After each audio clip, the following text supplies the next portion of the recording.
Uma vida com propósito. Dia 15. Formado para fazer parte da família de Deus. Foi Deus que fez todas as coisas, e todas as coisas são para sua glória. Ele quis que muitos filhos compartilhassem sua glória. Hebreus 2:10. Vejam com que grande amor o Pai Celeste nos ama, pois Ele consente em que sejamos chamados seus filhos, e verdadeiramente somos. 1 João 3:1. Você foi formado para fazer parte da família de Deus.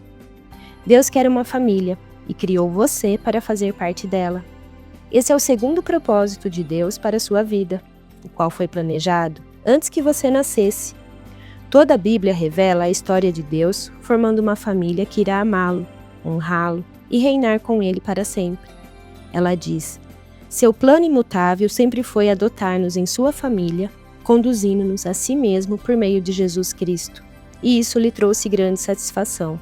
Efésios 1:5. Deus é amor, por isso, Ele dá imenso valor aos relacionamentos.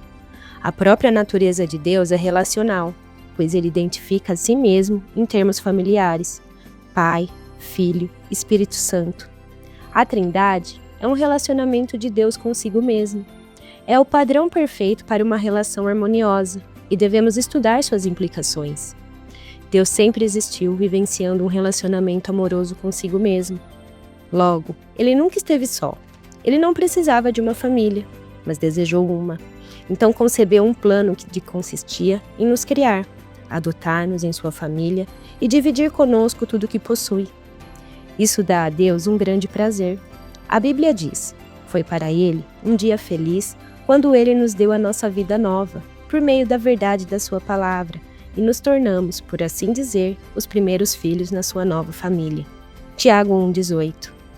Quando depositamos nossa fé em Cristo, Deus torna-se nosso Pai. Nós nos tornamos seus filhos, os outros cristãos tornam-se nossos irmãos e irmãs, e a igreja torna-se nossa família espiritual. A família de Deus inclui todos os fiéis do passado, do presente e do futuro. Cada ser humano foi criado por Deus, mas nem todos são filhos dele. A única forma de ingressar na família do Senhor é nascendo novamente, dentro dela. Você se torna parte da família humana em seu primeiro nascimento e torna-se membro da família de Deus pelo segundo nascimento.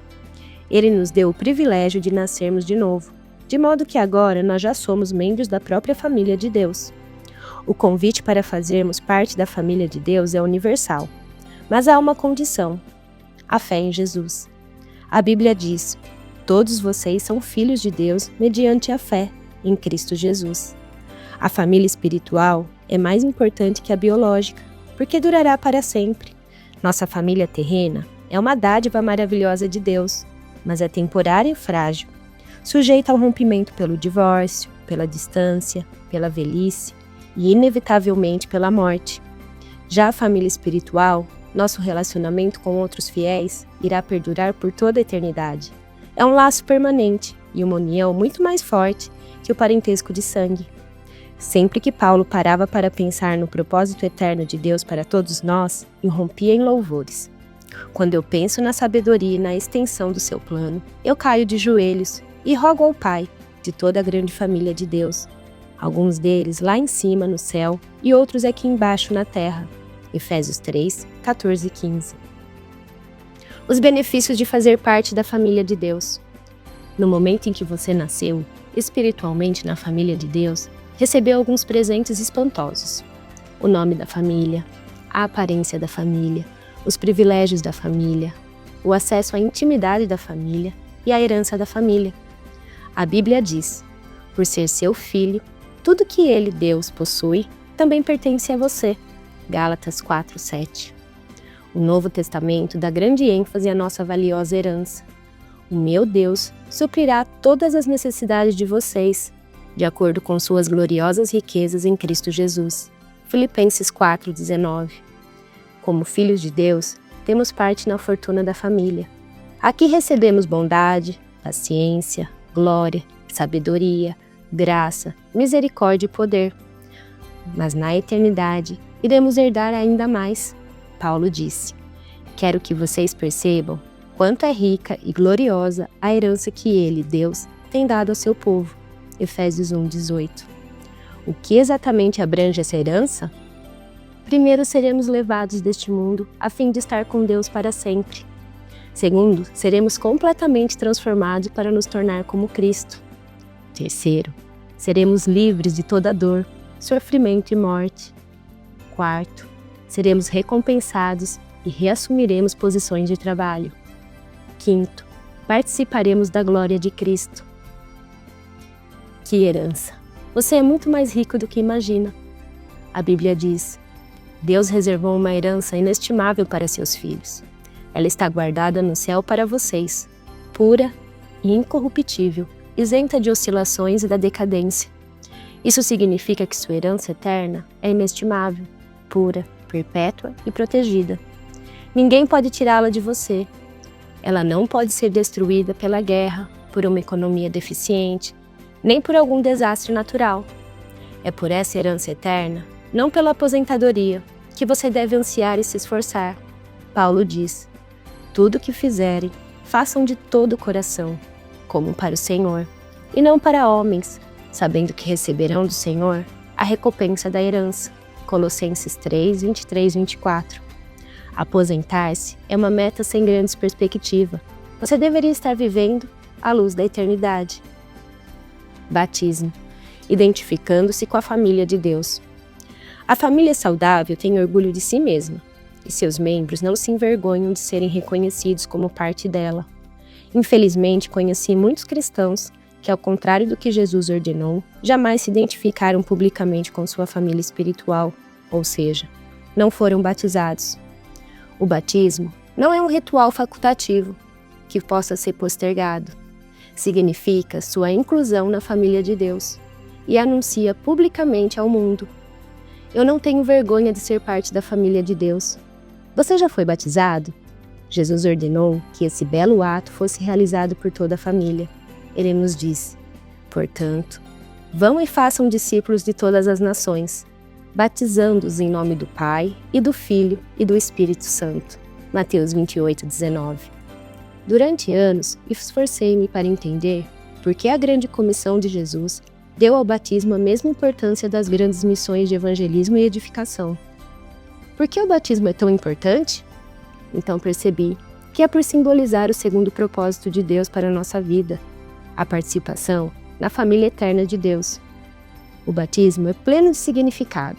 Ele declara sua fé, comunica a morte e a ressurreição de Cristo, simboliza a morte para a antiga vida e anuncia sua nova vida em Cristo, além de celebrar sua inclusão na família de Deus. O batismo é a representação física de uma verdade espiritual.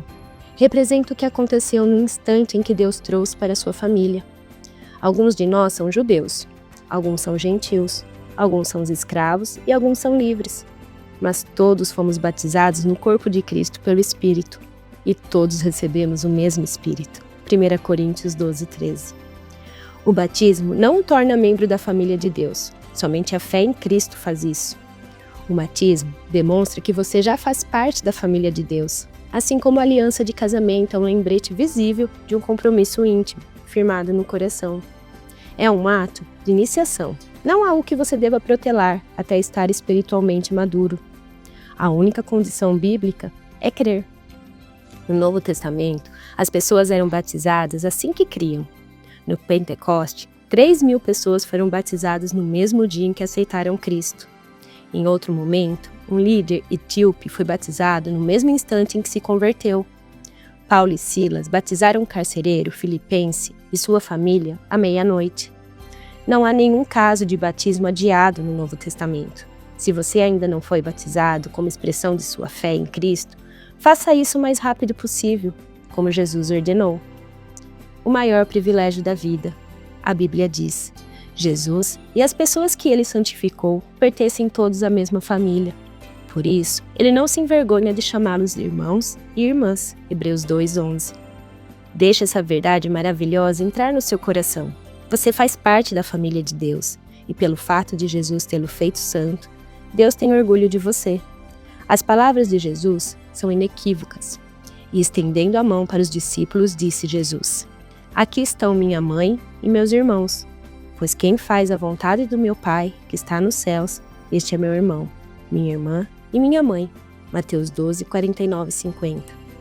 Ser incluído na família de Deus é a maior honra e o maior privilégio que se pode receber. Não há nada que se compare. Sempre que você se sentir insignificante, desprezado ou inseguro, lembre-se daquele a quem você pertence. Dia 15. Pensando sobre meu propósito de vida. Tema para reflexão. Fui formado para pertencer à família de Deus. Versículo para memorizar. Seu plano imutável sempre foi adotar-nos em sua família, conduzindo-nos a si mesmo por meio de Jesus Cristo. Efésios 1:15. Pergunta para meditar. Como começar a tratar os outros cristãos como membros de minha família? Que seu dia seja abençoado. Em nome do Senhor Jesus. Amém.